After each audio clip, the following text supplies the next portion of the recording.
Amigos do PopFan TV, sejam muito bem-vindos para mais um momento do diálogo PopFan Entrevista. Hoje temos a satisfação e a exclusividade de recebermos conosco aqui uma das vozes extremamente conhecidas por vocês, consumidores de podcasts. Mas por que somente a voz? Porque ela é extremamente tímida, mas extremamente profissional e atenta ao universo da linguagem, do inglês, da tradução, já que é a sua área de atuação. Professora Rossana Modolin, que sempre atua ao lado da equipe do Jovem Nerd, do Azaghal, trazendo dicas para tradução, diálogos no inglês aí, uma iniciativa muito interessante para o público nerd geek e também aos interessados em expandirem conhecimentos em seu idioma. Então, sem mais delongas, seja muito bem-vinda, professora Rossana Modolin. Muito obrigada, obrigada. Eu agradeço pelo convite, pela oportunidade aqui de falar para o público de vocês. É uma imensa satisfação recebê-la. Como anunciei, a senhora é extremamente tímida, conforme nós conversamos, mas lhe agradeço desde já por aceitar exatamente esse momento do diálogo conosco. Bom, professora, como é de praxe com nossos convidados que recebemos dentro do PopFan Entrevista, eu peço gentilmente que a senhora se apresente ao público que está nos acompanhando, que ainda não lhe conhece. Bom, meu nome é Rossana, eu sou professora de inglês e tradutora. Eu trabalho como professora já há uns 12 anos. E, bom, de formação, eu na verdade sou bióloga, mas eu tenho um mestrado na área de linguística aplicada e ensino de inglês. E é isso, eu gosto bastante de falar sobre o aprendizado, de falar sobre pronúncia, de falar sobre exames de proficiência, enfim, eu adoro falar. Então, assim, vocês me dando um espaço, apesar da timidez, enfim, estou feliz aqui de contribuir um pouquinho com vocês. Nós que agradecemos, professora. E, bom, primeiro ponto inicial, no kickstart dessa nossa entrevista, é exatamente falarmos um pouquinho sobre a sua biografia. Bom, existem páginas em branco que ainda serão completadas no futuro, mas vamos retroceder um pouquinho exatamente no seu início, na sua jornada exatamente na língua inglesa. Como a senhora bem mencionou, 12 anos atrás ficou encantada, apaixonada exatamente por tudo que o inglês lhe proporcionou exatamente ao atuar como professora numa escola de idiomas. Uma pergunta simples, mas exatamente, até hoje, professora, o inglês ainda lhe fascina, sempre temos novas descobertas que a senhora pode nos apontar. Muito, o inglês ele não para de me deslumbrar todo dia, né? É, eu acho muito engraçado quando alguns alunos dizem para mim que eles se frustram um pouco, porque, meu Deus, toda vez que eu pego um texto novo, sempre tem palavra nova, sempre tem coisa nova. Eu nunca vou aprender todo o inglês. E não vai. Eu estou nessa jornada aí há muitos anos já, e toda vez que eu pego um artigo novo, numa revista, num jornal, eu sempre aprendo palavras novas, eu sempre vejo vocabulário que eu nunca vi antes. E ao invés de ser uma fonte de frustração, eu acho que é justamente uma fonte de deslumbramento. Então, poxa, sempre tem tanta coisa para aprender, o inglês é uma língua tão fascinante. Então, eu acho que isso é inclusive uma coisa, uma mudança que as pessoas poderiam tentar fazer na percepção que elas têm, né? Ao invés de se frustrar com o tanto que ainda falta, ficar feliz com o tanto que elas já sabem e ver o quanto mais que elas ainda podem aprender, né? Pois é, e exatamente essa sua inquietude por estar sempre cada vez mais atenta e aprendendo o que o seu ambiente ao redor lhe proporciona, exatamente foi um dos motivadores para que a senhora iniciasse suas viagens internacionais e intercâmbios para exatamente cada vez mais aprimorar a sua natividade na língua inglesa, por assim dizer. Aspas para natividade. Mas em 2008, quando iniciou, vamos dizer, de maneira profissional, o ensino da língua, como é que foi para a senhora, não, desculpa, para você, como havíamos dito, a ideia, o instinto de exatamente realizar um intercâmbio, aprender na prática o inglês? Existe um pouquinho de medo, de receio do brasileiro em exatamente dar o passo fora do seu quintal. Para você, como é que foi a experiência? Eu acho que morar fora do país sempre tinha sido um sonho, né? Na verdade, eu tinha até um pouco uma ideia de que eu não poderia ser uma professora boa se eu nunca tivesse morado fora. E esse foi, na verdade, esse foi um primeiro mito que caiu por terra, porque, na verdade, você não precisa ter morado fora para ter um excelente domínio do idioma, para ter uma excelente capacidade de comunicação. Tenho muitos colegas profissionais que nunca tiveram oportunidade de morar fora e são maravilhosos professores. Mas sim, eu tive a oportunidade de morar fora durante um tempo, inclusive moro fora hoje em dia, né? Eu moro no Canadá, mas eu acho que a oportunidade de morar fora foi muito rica, no sentido não só de ver como a linguagem funciona no dia a dia, quanto ter a experiência mais cultural, né? Como enfim, o que que passa na TV fora do país, o que as pessoas comem, o que que tem no mercado. Então, eu acho que é uma experiência rica por uma série de motivos, né? Então, é interessante até a senhora mencionar, desculpe, você mencionar isso, sobre exatamente a mudança, porque como um caracol, você carregou a casa nas costas e o coração literalmente aberto para encarar novos desafios. E, obviamente, um ponto interessante apontado foi exatamente o choque de culturas, não estamos fazendo propaganda, mas exatamente o choque entre culturas brasileiras e estrangeiras. A senhora morou em Londres, na Inglaterra, e agora reside no Canadá. Culturas também completamente atípicas, fonéticas do inglês completamente atípicas. Quais são as diferenças mais perceptíveis no inglês britânico e o inglês canadense? Eu vou já Hum. começar com uma pegadinha. Podemos iniciar com year para year? Então, é uma pergunta bem interessante essa sua, porque o Canadá ele é um país com uma localização muito interessante. Então, ele está ao norte dos Estados Unidos, então ele tem muita Uhum. influência dos Estados Unidos, e só que ele foi colonizado pelos ingleses, né, pelos britânicos. Então, quando alguém me pergunta como que é o inglês canadense, eu costumo falar, é uma bagunça. Porque ele pega alguns elementos do inglês americano, porém, ele herda muito do inglês britânico também, principalmente em relação à forma como se escreve palavras. Então, só para dar um exemplo, uma palavra simples como cor, que é color. Uhum. Color, a ortografia britânica é C-O-L-O-U-R. Uhum. E na americana é C-O-L-O-R, sem esse Uhum. U. Então, a gente herda essa grafia britânica de colocar o U nas palavras, porém, em termos de sotaque, o nosso sotaque é muito mais semelhante ao americano do que o britânico, né? Então, fica Sim. essa mistura um pouquinho curiosa.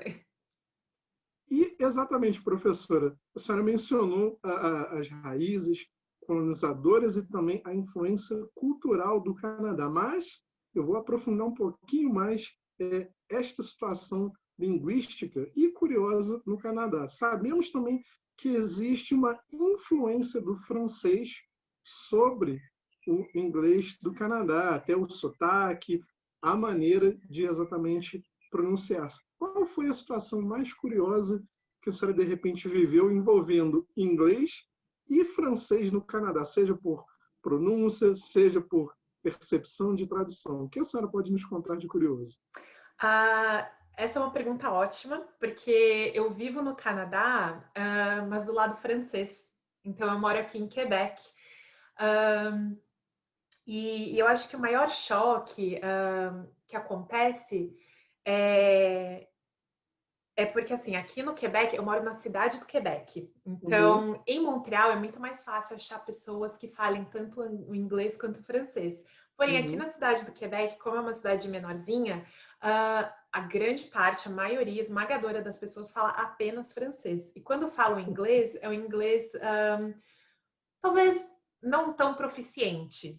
Então, eu acho que rudimentar, por assim dizer. é um inglês rudimentar, é um pouco mais básico, né? Então, eu acho que o maior conflito é quando você está tentando se comunicar com a pessoa e ela fala inglês com um sotaque muito francês, ou por ela fazer uma pergunta em inglês com sotaque em francês, você meio que liga o botãozinho do francês, e aí ela te fala em inglês e você responde em francês, e a comunicação fica uma bagunça, porque aí ninguém mais sabe, é para falar inglês, é para falar francês, não, então já aconteceu muitas vezes de alguém me fazer uma pergunta em inglês, um, em órgãos do governo e coisas assim, coisas burocráticas que a gente tem que lidar no dia a dia, e alguém Uhum. fez uma pergunta, o sotaque estava muito francês, e ao invés de responder yes, eu digo oui, porque eu não sei, dá um nó na cabeça. Mas eu acho que essa relação do inglês e do francês no Canadá é outra coisa muito interessante, porque quem não mora aqui tem a impressão Uhum, de que o Canadá é um país bilíngue. Essa é uma uhum. meia-verdade. O Canadá, como país, é realmente um país bilíngue, mas as pessoas Uhum. não são. Então, você tem uma distinção muito clara da parte anglófona do país e a parte francófona do país. Não é a maior parte da população que é bilíngue. O país pode ser, mas as pessoas não são. Interessante esse seu apontamento. Fica a dica para quem está nos acompanhando, exatamente para que possa preparar-se em suas viagens quando liberados ao exterior, principalmente ao Canadá. Então, de olho aí em Quebec e Montreal, nossos amigos. Uhum. Professora, bom, mudando agora um pouco o tema do nosso diálogo, exatamente você está sempre presente nos trazendo dicas, uma vez ao mês, em colaboração com o Jovem Nerd, desde 2018. Bom, Uhum. deixa eu olhar para o lado aqui, deixa eu ver se não tem Azaghal, nem Jovem Nerd. Bom, não estão aqui nos vigiando. Mas como deu-se a sua chegada ao projeto e, de 2018 até hoje, o que a senhora tem percebido exatamente em termos de receptividade do público acerca de suas participações e contribuições? Certo. Bom, a parceria ela começou, na verdade, por conta do meu ex-marido, inclusive um beijo, Gustavo.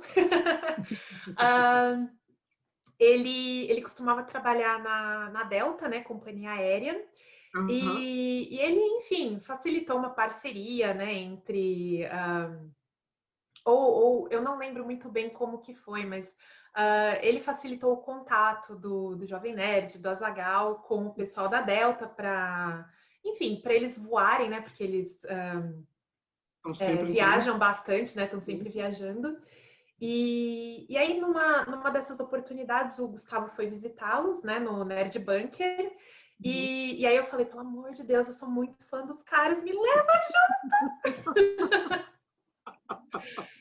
E enfim, foi isso. Aí conheci os dois e como eu sou super apaixonada por falar de pronúncia e falar de inglês, o Jovem Nerd me deu trela e aí eu não consegui me controlar. Começamos a conversar. Ele falou, putz, gostei, né? Você fala bastante, né, sobre inglês, você gosta de falar. Vamos tentar marcar o Nerdcast? E aí marcamos, combinamos, deu super certo e sempre que surge a oportunidade eu tô lá falando um pouquinho mais para as pessoas. E uma coisa que me surpreendeu positivamente em relação à audiência é que eu sempre ficava com um pouco de medo de ser muito técnica ou muito detalhista em relação ao que eu falava em relação ao inglês. E o que eu reparei é que o pessoal gosta. Então ninguém acha chato. Essa foi uma surpresa muito, muito boa, muito positiva. Eu acho extremamente interessante e válido isso ser trazido à tona, porque exatamente eu também faço parte da audiência e espero sempre pelo seu episódio em especial para exatamente consumir e adquirir um pouquinho mais de conteúdo na área. Eu sou formado também em letras, português e inglês. Existe uma enorme diferença. a huge gap between us, mas estamos aqui exatamente para trazer à luz as suas colaborações. E exatamente acerca do mundo do entretenimento, bom, é necessário falarmos que nem tudo são flores. Existem aqueles momentos de tropeços, de falhas que acontecem e que chegam, infelizmente, ao público.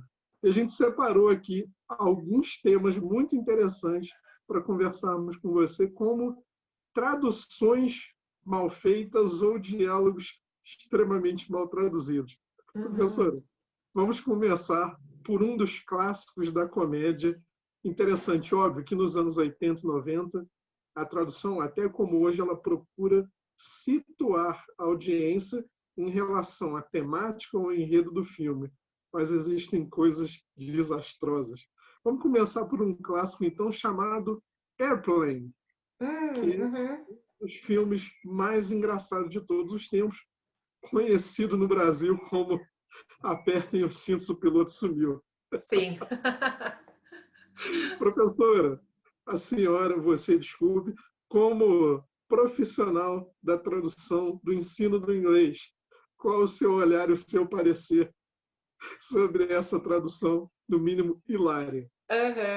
Bom, vou tirar um pouquinho o chapéu de professora e colocar o chapéu de tradutora agora para tirar o nosso da reta, com o perdão do linguajar. Mas eu preciso, assim, realmente tirar o nosso da reta, assim, em relação aos tradutores, porque, na verdade, eu acho que um mito muito comum que a gente tem é que os títulos são traduzidos. E na verdade, os títulos, eles não são traduzidos, eles são adaptados ou recriados, não por tradutores, mas pelos produtores mesmo, para tentar achar um título que seja mais, enfim, que venda melhor, né, no mercado. E aí eu imagino que um filme de comédia com o título Avião, que seria a tradução mais fiel, né? Talvez não tenha agradado aos produtores e ao pessoal que estava envolvido, né? Agora, da onde que eles saíram de avião para chegar em Apertem os cintos, o piloto sumiu, aí já é um caminho que eu não sei dizer por onde passou para chegar aí. Mas assim, os tradutores em si, o pessoal, por exemplo, principalmente que trabalha com audiovisual e faz tradução de legendas, não tem um papel na tradução dos títulos em si. Essa é papel dos produtores. Mas, ainda falando dos títulos, nesse caso, realmente, eu não tenho palavras, é um caso inexplicável. Mas tem um outro exemplo de filme da década de 80, se eu não me engano, que em inglês é chamado Groundhog Day. E ele foi traduzido como Feitiço do Tempo. E realmente, Groundhog Day, Feitiço do Tempo não tem nada a ver. Porém, nesse caso, tem um aspecto cultural que eu acho que seria muito difícil de ser traduzido no título do filme. Se a gente traduzir Groundhog Day, significa Dia da Marmota. E para nós, no Brasil, o Dia da Marmota, eu acho que soaria super estranho. Enfim, não faria nenhum sentido, porque está ligado a uma tradição, a uma lenda dos Estados Unidos, de que esse animal, a marmota, ele tem o poder de prever a duração do inverno. Então, tem um dia específico, que é o Dia da Marmota, que se a marmota sai da toca dela, o pessoal sabe, ok, o inverno está acabando. Se ela não sai, o inverno ele vai durar pelo menos mais um mês aí. Então, é algo que já está muito no imaginário do pessoal dos Estados Unidos, faz parte da cultura deles. E para a gente não faria o menor sentido. Então, nesse caso, eu acho que até se justifica. Apesar da tradução ter ficado super longe do sentido original, nesse caso tem uma justificativa cultural, né? Interessante, e exatamente, cada vez mais demonstra o seu conhecimento, não só em termos de tradução, mas também a importância do conhecimento cultural no inglês. Há uma carga muito interessante que a gente vai discutir daqui a pouquinho sobre como realizar traduções e o conhecimento sobre a cultura nativa exatamente na hora de realizar esse tipo de um outro título interessante que nós separamos aqui foi White Men Can't Jump. No Brasil, traduzido como Homens Brancos Não Sabem Enterrar. Um clássico aí do basquete malandro com Woody Harrelson e Wesley Snipes. Não sei se você teve a oportunidade de assistir, é um filme extremamente engraçado, é uma crítica muito interessante à malandragem de rua, mas, bom, tá ligado ao universo do basquete, Can't Jump faz ali todo sentido, mas homens brancos não sabem enterrar. Professora, é válido ou não? Bom, se o filme fala de basquete, eu acredito que sim. Então, Ah, ponto. isso. Eu acho que passa, porque mesmo não sendo literal, eu acho que traduz o que acontece numa quadra de basquete, né, durante um jogo. Então, E é interessante a gente abordar isso porque são ideias, como você bem apontou, que precisam ser trazidas para a realidade, adaptadas ao contexto do filme e do enredo. Agora, o uhum. mais interessante, já mais recente, nos anos 2000, que é The Hangover, Ah, eu mais sei. conhecido como Se Beber Não Case. Uhum. Por que desse distanciamento tão grande, professor? E seria tão dramático traduzir para a ressaca entre amigos? Exato. Lógico, opinião pessoal, não sou ninguém para dar pitaco, mas nesse caso eu acho que a tradução literal cairia super bem, né? The Hangover, a ressaca. That's it. Nesse caso, o pessoal também caminhou um pouquinho longe demais, né, do sentido original. E pensando no que a gente estava falando agora há pouco, dessa localização, dessa adaptação por motivos culturais, talvez nesse sentido não se justificasse, né? Pois é realmente até engraçado a gente ver que, em certos momentos, o título de um filme ganha título e predicado de subtítulo, que muitas vezes não é nem necessário. Mas, Isso até virou piada, né, entre as pessoas, já que título no Brasil sempre tem o título e o subtítulo. pois é, professora. Bom, penúltimo título aqui é de um dos cineastas que eu gosto dos trabalhos. A vida pessoal dele não precisa vir à tona, apesar de polêmico, mas Woody Allen. Woody Allen tem Hum, obras muito significativas, mas tem um título muito interessante de 77, que se chama Annie Hall, que no hum, Brasil ganhou o título de Noivo Neurótico, Noiva Nervosa. Já é. deixou a audiência empolvorosa só de comprar o ingresso para esse filme. Bom, o filme trata do enredo de um casal que tem dificuldade de lidar um com o outro, exatamente. Aborda as personalidades, mas, a seu ver, seus olhos, qual o maior problema exatamente de Annie Hall para noivo neurótico, noiva nervosa? Ahn, eu não sei se necessariamente é um problema, talvez fosse uma coisa que tivesse apelo na época, né? Porque os filmes, eles são mais ou menos da mesma época, o Aperte os Cintos, o Piloto Sumiu, e esse. Talvez fosse uma tendência na época fazer títulos dessa forma, né? Mas eu acho que, não diria nem que é um problema, mas é uma consequência. Você acaba sabendo mais do que deveria da história antes de começar a ver o filme.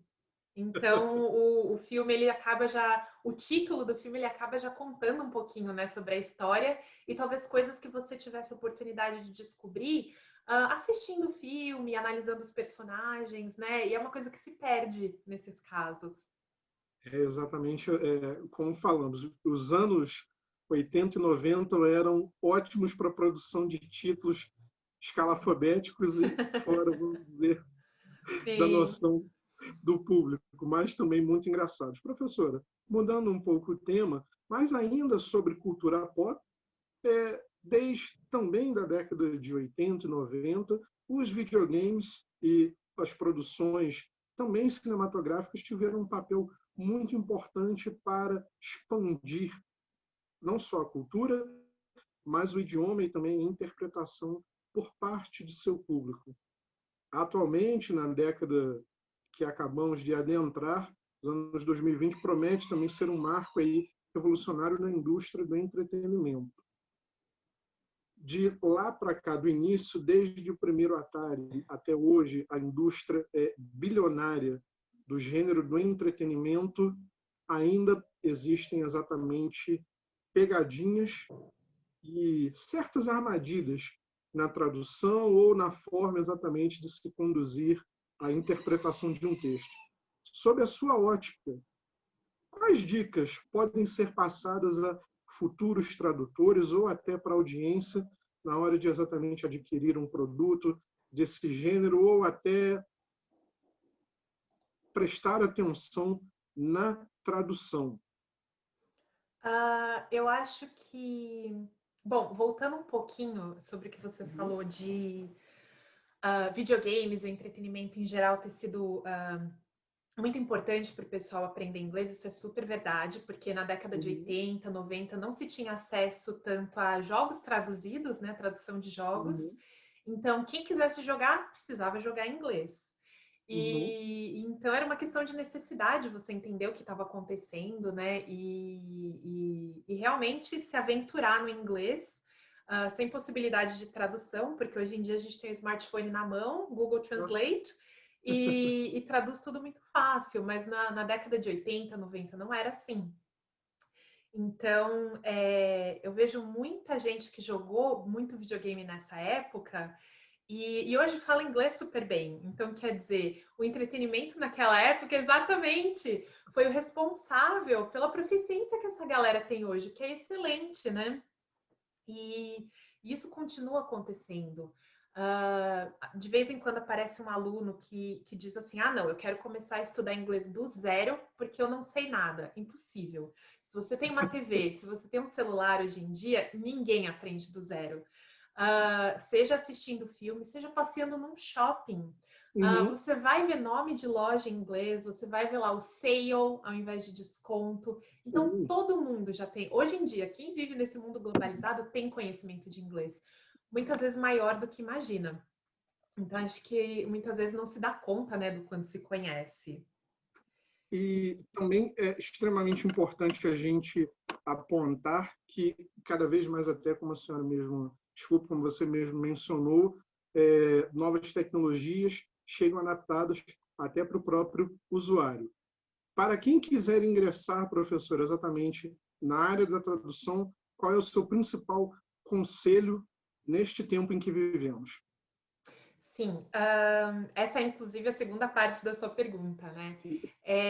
Eu acho que uma coisa, bom, você tem que ter contato, sua exposição ao idioma que você pretende traduzir precisa ser a maior possível, então consuma todo tipo de entretenimento, material técnico, jornais, revistas, então você tem que ter um domínio grande da linguagem. Então, a exposição realmente é o principal, né? Que todo mundo que quer traduzir, que quer aprender, que quer falar, essa é uma dica para todo mundo.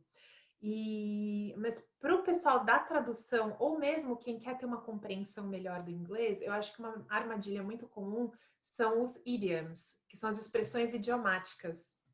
Então, essa tende a ser uma armadilha muito comum, porque são expressões que se você tentar traduzir palavra a palavra, ela não faz o menor sentido em português. Então, geralmente, quando o pessoal critica uma tradução de uma legenda ou algo do tipo, frequentemente o que acontece é um erro desse tipo. Então, uma expressão idiomática que não foi captada e ela foi traduzida de forma literal. Certíssimo e é justo. Professora, bom, nosso tempo infelizmente está se esgotando, está chegando ao fim. Gostei muito desse diálogo, mas antes da minha opinião, eu gostaria que a senhora, você, desculpe, deixasse para quem nos assiste suas redes sociais. Você também dá aulas online, presta consultorias, então nada mais justo e válido do que, além do seu tempo, também recomendarmos seus trabalhos ao nosso público. Por favor. Muito obrigada. Bom, na contramão de todos os professores e profissionais aí, eu não divulgo redes sociais. Sou uma pessoa super privada. Então, assim, eu praticamente não uso também, né? Então, eu uso o mínimo possível. Então, assim, infelizmente, eu não tenho Instagram, não tenho Facebook para divulgar. Eu posso ser encontrada no LinkedIn, ou LinkedIn, pelo meu nome, então é a única rede social que eu divulgo e que eu uso com mais frequência. Quem quiser me achar também tem o meu site, né? Rossana com 2 S, Modolin com N no final.com. E eu dou aulas online, sim, principalmente para o pessoal que quer estudar fora do Brasil ou que está aplicando para um processo de imigração, para a Austrália, para o Canadá e precisa fazer exames de proficiência. Então, eu trabalho bastante com esse foco em preparação para exames. Quem precisar, ficarei feliz em poder ajudar a conseguir a nota que a pessoa precisa. Professora, gostaria mais uma vez de lhe agradecer muitíssimo pelo seu tempo. Vamos combinar um outro papo em breve? Acho que tem Claro, muito claro. mais tema para discutirmos. O universo é vasto e produz Uhum. muito conteúdo. Professora Rossana Modolin, muitíssimo obrigado mais uma vez pela sua presença, participação conosco aqui no PopFan TV. A gente se vê em breve. Muito obrigado. Até logo. Fui!